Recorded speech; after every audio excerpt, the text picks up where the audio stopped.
वज़ीर-ए-आज़म ने कहा है दहशतगर्दी के हवाले से कि बस बहुत हो गया, अब दहशतगर्दी का सर कुचलना पड़ेगा।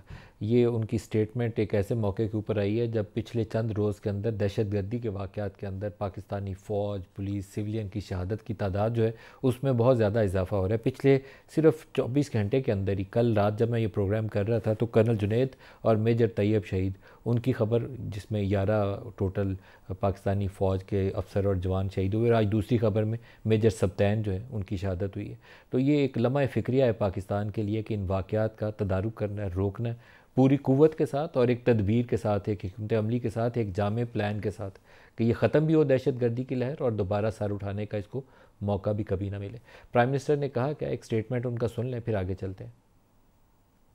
मेरी सिपा सलार से मीटिंग हुई है। सिपा सलार का हौसला, उनकी सोच इंतहाई पुख्ता और अज़म इंतहाई जवान है। मैं समझता हूँ कि 24 करोड़ अवाम इस वक्त पूरी तरह यकसू हैं कि इन खवारिज का मुकम्मल हमेशा के लिए ख़ात्मा किया जाए। Enough is enough.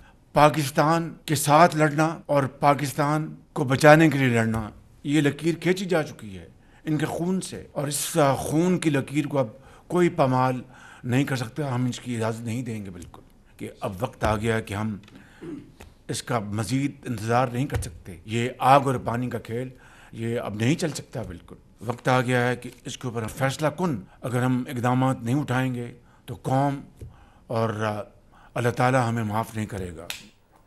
ये 25 करोड़ लोगों की ज़िम्मेदारी है, सिर्फ फ़ौज की, पुलिस की या किसी एक शख्स की ज़िम्मेदारी नहीं, मेरी, आपकी, हम सब की ज़िम्मेदारी है कि हम इसके ऊपर सवाल भी उठाएं, आवाज़ भी उठाएं और मुतालबा करें कि जिन लोगों ने जो एक्शन लेना है वो लाजमी लें।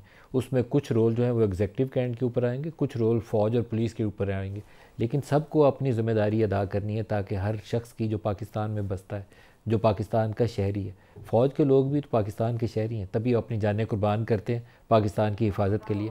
तो उनको मेक श्योर करना है पाकिस्तान की सरहदों की हिफाजत भी और पाकिस्तान के लोगों की हिफाजत भी, और इस मामले में कोई नरमी, कोई कोताही हो ही नहीं सकती, और एक जामे प्लान होना चाहिए, मुकम्मल कम्प्रीहेंसिव किस्म का प्लान होना चाहिए जो हर जहत जो है इसकी उसको कवर कर सके।